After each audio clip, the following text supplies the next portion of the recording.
Most importantly, we believe in the equality and inherent dignity of every human being. Today in America, people have the freedom to marry the person that they love.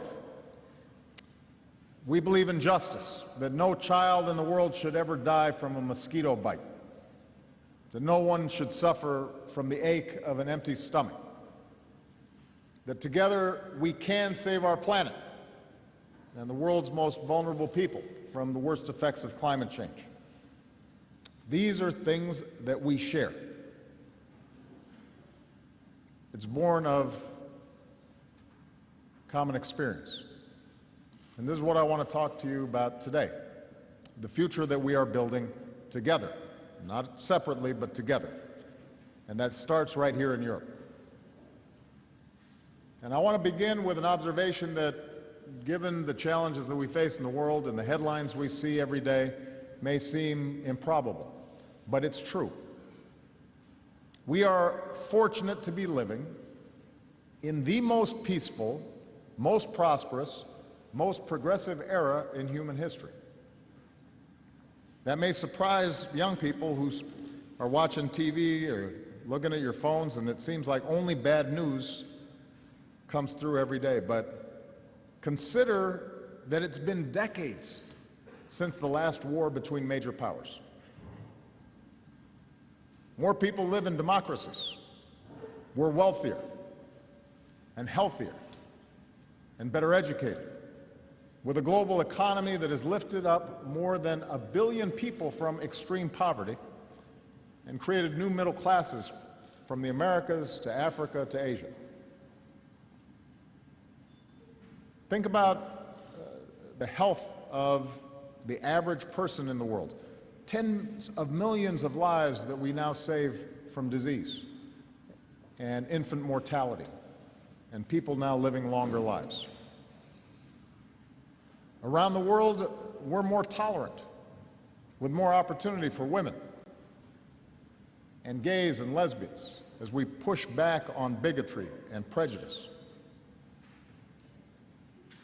And around the world, there's a new generation of young people like you that are connected by technology and driven by your idealism and your imagination, and you're working together to start new ventures and to hold governments more accountable and advance human dignity. If you had to choose a moment in time to be born, any time in human history, and you didn't know ahead of time what nationality you were, or what gender, or what your economic status might be, you choose today, which isn't to say that there is not still enormous suffering and enormous tragedy and so much work for us to do. It is to remember that the trajectory of our history over the last 50, 100 years has been remarkable. And we can't take that for granted, and we should take confidence in our ability to be able to shape our own destiny. Now, that doesn't mean that we can be complacent, because today dangerous forces do threaten to pull the world backwards, and our progress is not inevitable. These challenges threaten Europe, and they threaten our transatlantic community. We're not immune from the forces of change around the world. As they have elsewhere, barbaric terrorists have slaughtered innocent people in Paris and Brussels and Istanbul and San Bernardino, California.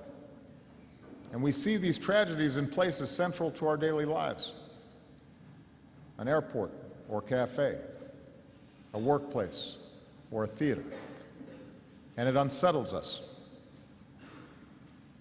It makes us unsure in our day-to-day lives, fearful not just for ourselves, but those that we love. Conflicts from South Sudan to Syria to Afghanistan have sent millions fleeing, seeking the relative safety of Europe's shores. But that puts new strains on countries and local communities and threatens to distort our politics.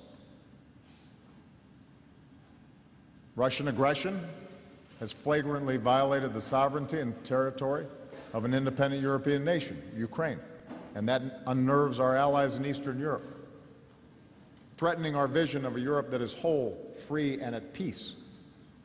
And it seems to threaten the progress that's been made since the end of the Cold War.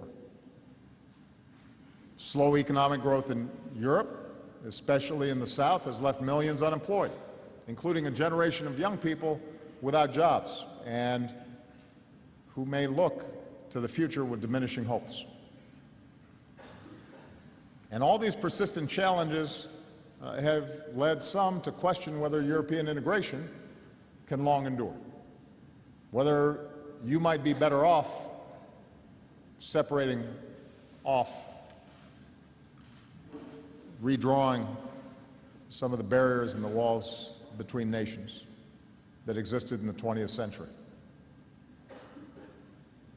Across our countries, including the United States, a lot of workers and families are still struggling to recover from the worst economic crisis in generations. And that trauma of millions who lost their jobs and their homes and their savings is still felt. And meanwhile, there are profound trends underway that have been going on for decades. Globalization, automation, that in some cases have depressed wages and made workers in a weaker position to bargain for better working conditions. Wages have stagnated in many advanced countries while other costs have gone up. Inequality has increased, and for many people it's harder than ever just to hold on. This is happening in Europe. We see some of these trends in the United States and across the advanced economies, and these concerns and anxieties are real. They are legitimate. They cannot be ignored, and they deserve solutions from those in power. Unfortunately, in the vacuum, if we do not solve these problems, you start seeing those who would try to exploit these fears and frustrations and channel them in a destructive way. A creeping emergence of the kind of politics that the European project was founded to reject. An us versus them mentality that tries to blame our problems on the other. Somebody who doesn't look like us or doesn't pray like us, whether it's immigrants or Muslims, or somebody who's deemed different than us. And you see increasing intolerance in our politics. And loud voices get the most attention. It reminds you of the poem by the great Irish poet W.B. Yeats, where the best lack all conviction, and the worst are full of passionate intensity. So this is a defining moment. And what happens on this continent has consequences for people around the globe. If a unified, peaceful, liberal, pluralistic, free market Europe begins to doubt itself, begins to question the progress that's been made over the last several decades, then we can't expect the progress that is just now taking hold in many places around the world will continue. Instead, we will be empowering those who argue that democracy can't work, that intolerance and tribalism and organizing ourselves along ethnic lines and authoritarianism and restrictions on the press, that those are the things that the challenges of today demand. So I've come here today to the heart of Europe to say that the United States and the entire world needs a strong and prosperous and democratic and united Europe.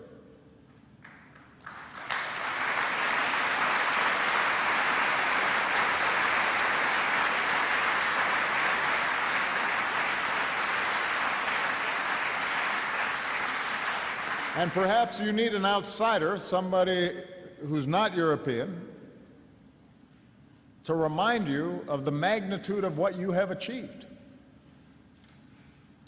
The progress that I described was made possible in large measure by ideals that originated on this continent in a great enlightenment and the founding of new republics. Of course, that progress didn't travel a straight line.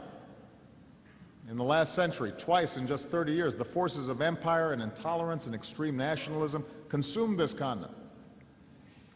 And cities like this one were largely reduced to rubble. Tens of millions of men and women and children were killed. But from the ruins of the Second World War, our nation set out to remake the world, to build a new international order and the institutions to uphold it. A United Nations to prevent another world war and advance a more just and lasting peace. International financial institutions like a World Bank and an International Monetary Fund to promote prosperity for all peoples. A universal declaration of human rights to advance the inalienable rights of all members of the human family. And here in Europe, giants like Chancellor Adenauer set out to bind old adversaries through commerce and through trade. As Adenauer said in those early days, European unity was a dream of a few. It became a hope for the many. Today, it is a necessity for all of us. And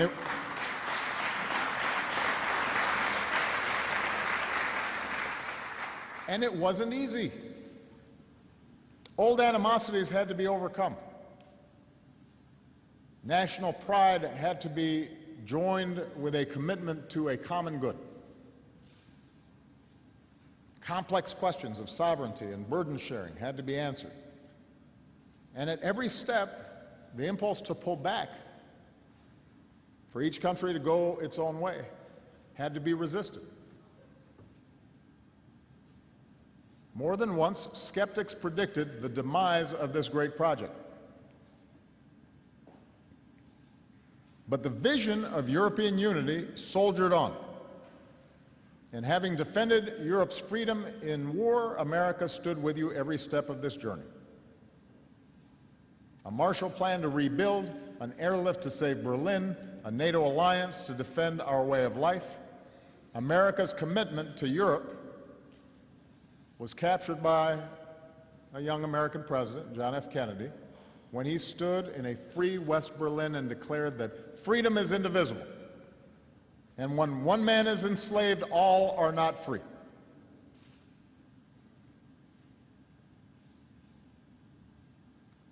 With strength and resolve and the power of our ideals and a belief in a unified Europe,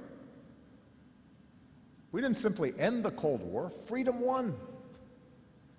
Germany was reunited. You welcomed new democracies into an even ever closer union. You may argue over whose football clubs are better, vote for different singers on Eurovision,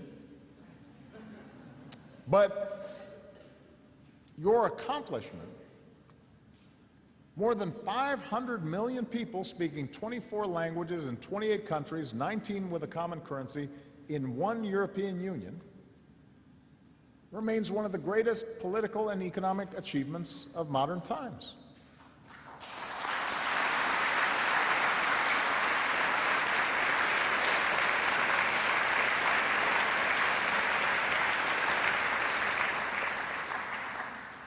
Yes, European unity can require frustrating compromise.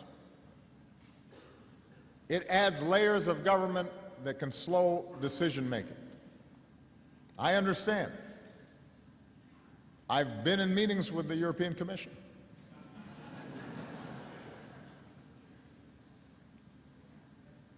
And as an American, we're famously disdainful of government. We understand how easy it must be to vent at Brussels and complain. But remember that every member of your union is a democracy. That's not an accident. Remember that no EU country has raised arms against another. That's not an accident. Remember that NATO is as strong as it's ever been. Remember that our market economies, as Angela and I saw this morning, are the greatest generators of innovation and wealth and opportunity in history. Our freedom, our quality of life remains the envy of the world. So much so that parents are willing to walk across deserts, cross the seas on makeshift rafts, risk everything in the hope of giving their children the blessings that you enjoy. Blessings that you cannot take for granted. This continent in the 20th century was at constant war. People starved on this continent. Families were separated on this continent. And now people desperately want to come here precisely because of what you've created. You can't take that for granted. And today, more than ever, a strong, united Europe remains, as Adnar said, a necessity for all of us. It's a necessity for the United States because Europe's security and prosperity is inherently indivisible from our own. We can't cut ourselves off from you. Our economies are integrated. Our cultures are integrated. Our peoples are integrated. You saw the response of the American people to Paris and Brussels. It's because in our imaginations, this is our cities.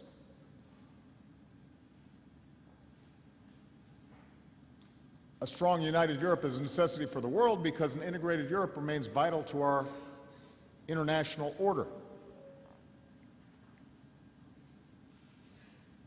Europe helps to uphold the norms and rules that can maintain peace and promote prosperity around the world. Consider what we've done in recent years, pulling the global economy back from the brink of depression and putting the world back on the path of recovery. A comprehensive deal that's cut off every single one of Iran's paths to a nuclear bomb, part of a shared vision of a world without nuclear weapons. In Paris, the most ambitious agreement in history to fight climate change.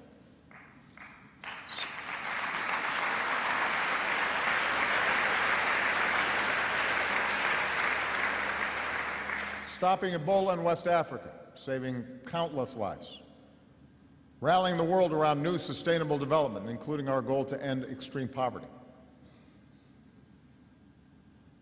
None of those things could have happened if the United States did not have a partnership with a strong and united Europe. It wouldn't have happened. That's what's possible when Europe and America and the world stand as one. And that's precisely what we're going to need to face down the very real dangers that we face today. So let me just lay out the kind of cooperation that we're going to need. We need a strong Europe to bear its share of the burden, working with us on behalf of our collective security. The United States has an extraordinary military, the best the world's ever known, but the nature of today's threats means we can't deal with these challenges by ourselves. Right now, the most urgent threat to our nations is ISIL, and that's why we're united in our determination to destroy it. And all 28 NATO allies are contributing to our coalition, whether it's striking ISIL targets in Syria and Iraq, or supporting the air campaign, or training local forces in Iraq, or providing critical humanitarian aid. And we continue to make progress, pushing ISIL back from territory that it controlled. And just as I've approved additional support for Iraqi forces against ISIL, I've decided to increase U.S. support for local forces fighting ISIL in Syria. A small number of American Special Operations Forces are already on the ground in Syria, and their expertise has been critical as local forces have driven ISIL out of key areas. So given the success, I've approved the deployment of up to 250 additional U.S. personnel in Syria, including special forces, to keep up this momentum. They're not going to be leading the fight on the ground, but they will be essential in providing the training and assisting local forces as they continue to drive ISIL back. So make no mistake, these terrorists will learn the same lesson as others before them have, which is your hatred is no match for our nations united in the defense of our way of life. And just as we remain relentless on the military front, we're not going to give up on diplomacy to end the civil war in Syria, because the suffering of the Syrian people has to end, and that requires an effective political transition.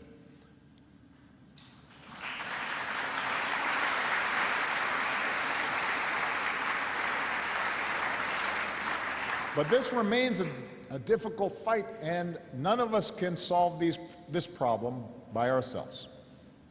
Even as European countries make important contributions against ISIL, Europe, including NATO, can still do more. So I've spoken to Chancellor Merkel, and I'll be meeting later with the presidents of France and the Prime Ministers of Great Britain and of Italy.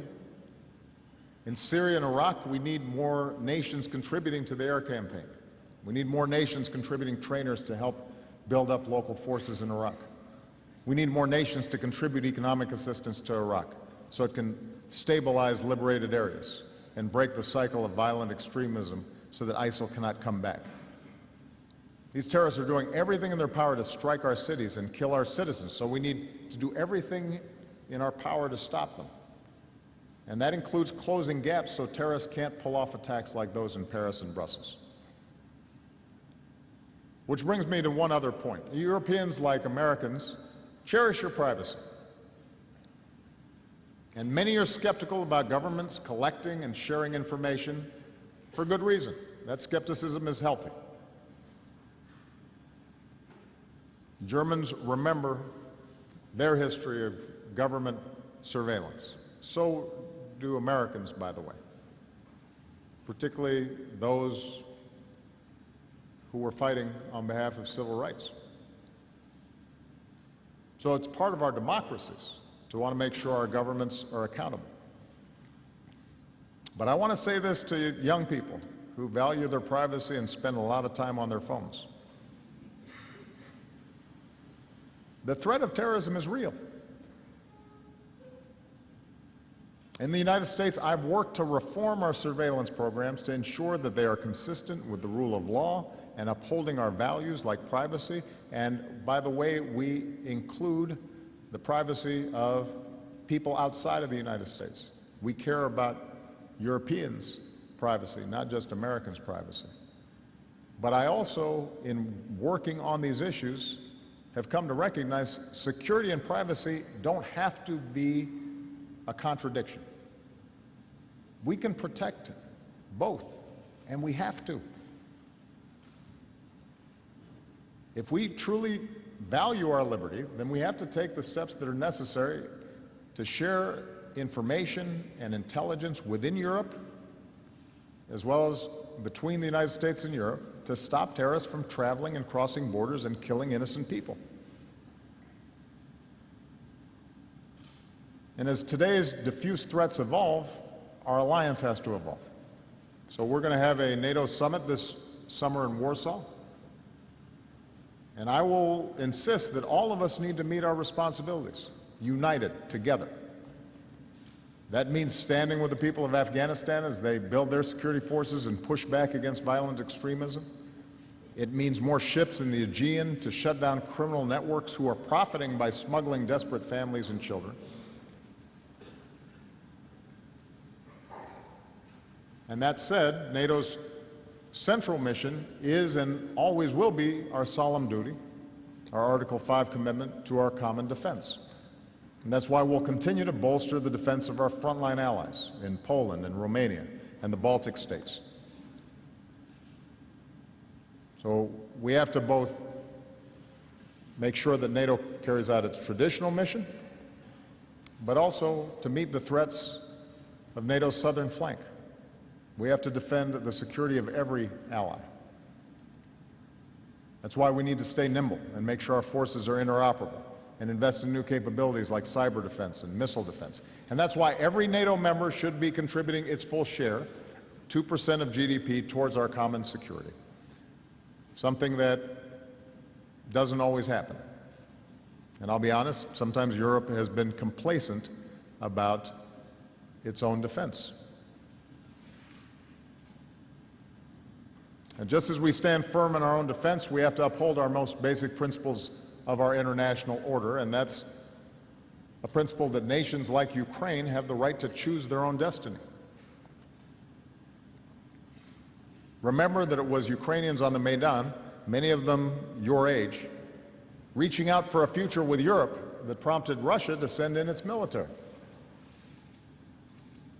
After all that Europe endured in the 20th century, we must not allow borders to be redrawn by brute force in the 21st century. So we should keep helping Ukraine with its reforms to improve its economy and consolidate its democracy and modernize its forces to protect its independence.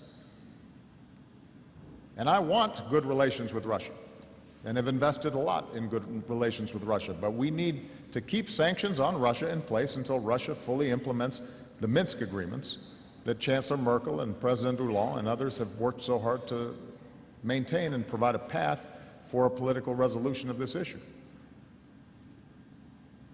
And ultimately, it is my fervent hope that Russia recognizes that true greatness comes not from bullying neighbors, but by working with the world, which is the only way to deliver lasting economic growth and progress to the Russian people. Now, our collective security rests on a foundation of prosperity. So that brings me to my next point. The world needs a prosperous and growing Europe, not just a strong Europe, but a prosperous and growing Europe that generates good jobs and wages for its people. As I mentioned before, the economic anxieties many feel today on both sides of the Atlantic are real. The disruptive changes brought about by the global economy unfortunately sometimes are hitting certain groups, especially working class communities, more heavily. And if neither the burdens nor the benefits of our global economy are being fairly distributed, it's no wonder that people rise up and reject globalization. If there are too few winners and too many losers as the global economy integrates, people are going to push back. So all of us in positions of power have a responsibility as leaders of government and business and civil society to help people realize the promise of economic and security in this integrated economy. And the good news is we know how to do it. Sometimes we just lack the political will to do it. In the United States, our economy is growing again, but the United States can't be the sole engine of global growth. And countries should not have to choose between responding to crises and investing in their people. So we need to pursue reforms to position us for long-term prosperity and support demand and invest in the future. All of our countries, for example, could be investing more in infrastructure. All of our countries need to invest in science and research and development that sparks new innovation and new industries. All of our countries have to invest in our young people and make sure that they have the skills and the training and the education they need to adapt to this rapidly changing world. All of our countries need to worry about inequality and make sure that workers are getting a fair share of the incredible productivity that technology and global supply chains are producing. But if you're really concerned about inequality, if you're really concerned about the plight of workers, if you're a progressive, it's my firm belief that you can't turn inward. That's not the right answer. We have to keep increasing the trade and investment that supports jobs, as we're working to do between the United States and the EU. We need to keep implementing reforms to our banking and financial systems so that the excesses and abuses that triggered the financial crisis never happen again, but we can't do that individually, nation by nation, because finance now is transnational. It moves around too fast. If we're not coordinating between Europe and the United States and Asia, then it won't work. As the world's been reminded in recent weeks, we need to close loopholes that allow corporations and wealthy individuals to avoid paying their fair share of taxes through tax havens and tax avoidance. Trillions of dollars that could be going towards pressing needs like education and healthcare and infrastructure. But to do that, we have to work together. Here in Europe, as you work to strengthen your union, including through labor and banking reforms, and by ensuring growth across the Eurozone, you will have the staunch support of the United States. But you're going to have to do it together because your economies are too integrated to try to solve these problems on your own. And I want to repeat, we have to confront the injustice of widening economic inequality, but that is going to require collective work, because capital is mobile, and if only a few countries are worrying about it, then a lot of businesses will head towards places that don't care about it quite as much. For a lot of years, it was thought that countries had to choose between economic growth and economic inclusion. Now we know the truth. When wealth is increasingly concentrated among the few at the top, it's not only a moral challenge to us, but it actually drags down a country's growth potential. We need growth that is broad and lifts everybody up. We need tax policies that do right by working families. And those like me who support European unity and free trade also have a profound responsibility to champion strong protections for workers, a living wage and the right to organize, and a strong safety net, and a commitment to protect consumers and the environment upon which we all depend. If we really want to reduce inequality, we've got to make sure everyone who works hard gets a fair shot, and that's especially true for young people like you, with education and job training and quality health care and good wages. And that includes, by the way, making sure that there's equal pay for equal work for women.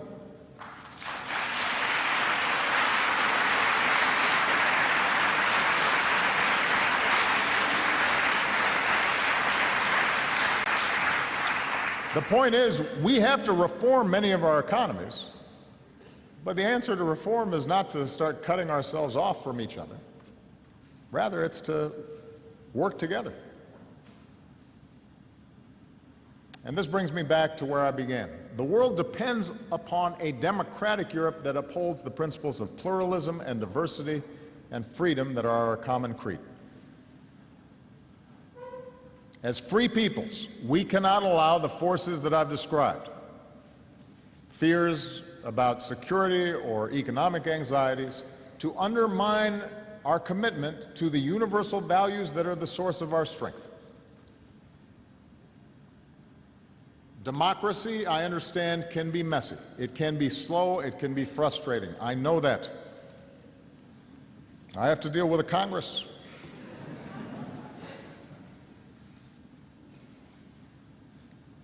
We have to constantly work to make sure government is not a collection of distant, detached institutions, but is connected and responsive to the everyday concerns of our people. There's no doubt that how a united Europe works together can be improved.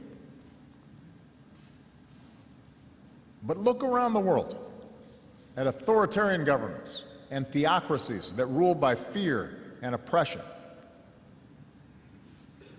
And there is no doubt that democracy is still the most just and effective form of government ever created.